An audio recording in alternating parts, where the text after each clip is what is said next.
Hello दोस्तों। तो ये वीडियो आज की जो बच्चे हैं आईआईटी की प्रिपरेशन कर रहे हैं, नीट की प्रिपरेशन कर रहे हैं, उन सब लोगों के लिए है। ठीक है, जो कोटा में या सीकर में रह रहे हैं और भी जहाँ भी रह रहे हैं यार।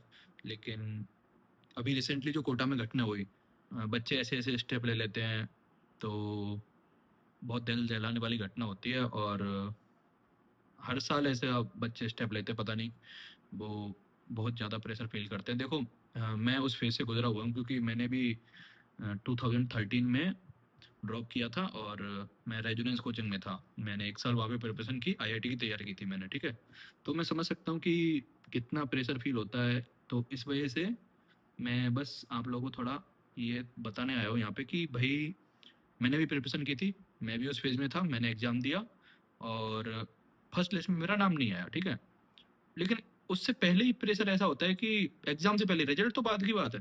अभी देखो एग्जाम नहीं हुआ तब भी बच्चे ऐसा स्टेप ले रहे हैं। एग्जाम से पहले ही ऐसा प्रेशर होता है कि मतलब नाम आया मेरा, बाद में सिलेक्शन हुआ नहीं हुआ, मतलब एडवांस लिस्ट में आईआईटी मुंबई मेरे को मिला, केमिकल इंजीनियरिंग मिला मेरे को, लेकिन फिर भी मैंने ज्वाइन नहीं किया। मैंने आईआईटी से नहीं किया, फिर भी मैं आज अच्छी पोस्ट पे हूँ, ये फाइनली आप जान लीजिए। मैं बहुत अच्छी पोस्ट पे काम कर रहा हूँ, 40 ग्रेड पे काम कर रहा हूँ, जीएसटी इंस्पेक्टर के तौर पे काम कर रहा हूँ। और मैंने आईआईटी से नहीं किया बीटेक, मैंने ऐसे ही जयपुर से किया। ठीक है, उस टाइम नहीं किया। लेकिन मैं बस ये कहना ये चाहता हूँ कि उस टाइम ऐसा प्रेशर फील होता है जो अभी लोगों के साथ हो रहा है, इन बच्चों के साथ हो रहा है, कि घर वाले भी ऐसे ही बोलते हैं कि भाई यही एग्जाम है, इसके बाद तुम्हारी जिंदगी इसी से डिसाइड हो रही है। और ऐसा ही, अब बच्चे नादान होते हैं यार, हम भी नादान होते हैं। उस टाइम एज ही इतनी होती है, 15 16 17 18, ये सब एज ग्रुप के लोग होते हैं।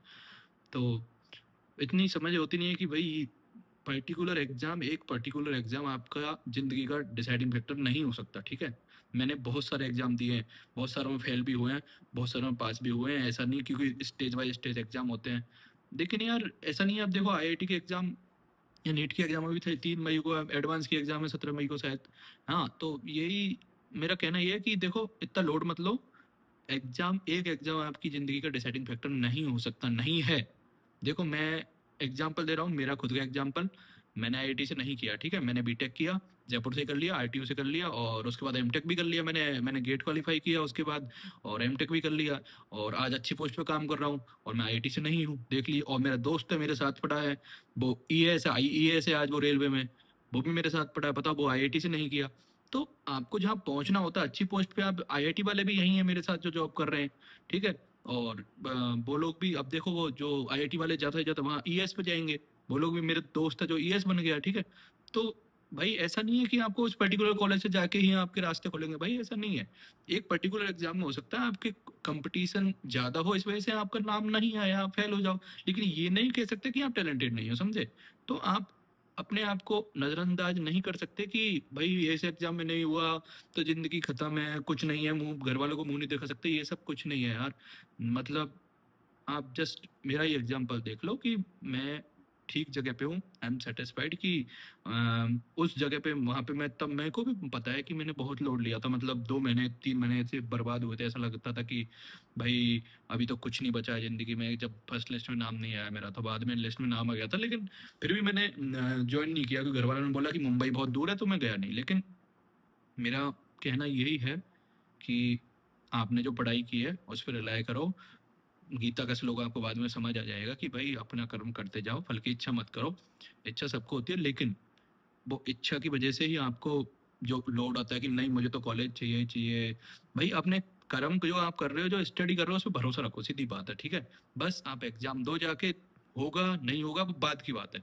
आप शांति से अब तक जो आपने पढ़ाई की है, मेहनत की है, उस पर रिलाई करो, उस पर भरोसा करो। ठीक है, तो सिलेक्शन, एक एग्जाम आपका डिसाइडिंग फैक्टर कभी नहीं हो सकता, कभी भी नहीं। ठीक है, तो इतना लोड लेने की जरूरत नहीं है, और प्लीज ऐसे स्टेप नहीं लें कि मतलब अपने घर वालों को भी उसके बाद का तो सोचो यार, कि मतलब कैसी हालत होती होगी। ठीक है, कि ऐसा नहीं कर सकते यार। मैं बोल रहा हूँ ना कि एक एग्जाम नहीं हो सकता डिसाइडिंग फैक्टर। ठीक है, वो बोलते हैं मोटिवेशनल टीचर वहां पे जाके बोलते हैं क्लास में कि भाई यही है, तोड़ दो इस बार, मतलब जिंदगी यही आपका एग्जाम डिसाइड करेगी, इसके बाद कुछ नहीं बचेगा जिंदगी में, वरना कुछ नहीं है। भाई बहुत कुछ है जिंदगी में, ठीक है ना?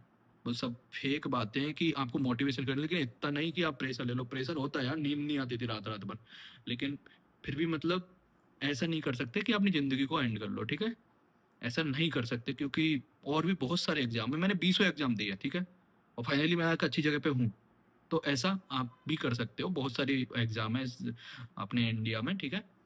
तो कंपटीशन वो पर्टिकुलर एग्ज़ाम पे डिपेंड करता है, वहाँ पे क्या एक्चुअली कंपटीशन ज़्यादा हो सकता है, लेकिन ये नहीं है कि आपको कुछ नहीं आता है, आप नहीं कर सकते कुछ, बहुत कुछ कर सकते हो, ठीक है? तो प्लीज़, प्लीज़, प्लीज़ ऐसे स्टेप्स ना लें और अपनी तैयारी को कंटिन्यू रखें और एग्ज़ाम दे चिल होके ये तो ये टीचर भी बोलते हैं कि भई आराम से दोगे एग्ज़ाम, चिल होके दोगे तो अच्छा परफ़ॉर्म करोगे। तो लोड लेने की ज़रूरत नहीं है, होगा तो होगा, नहीं होगा तो बहुत सारा कुछ है ज़िंदगी में, ठीक है? करने को, बहुत कुछ है।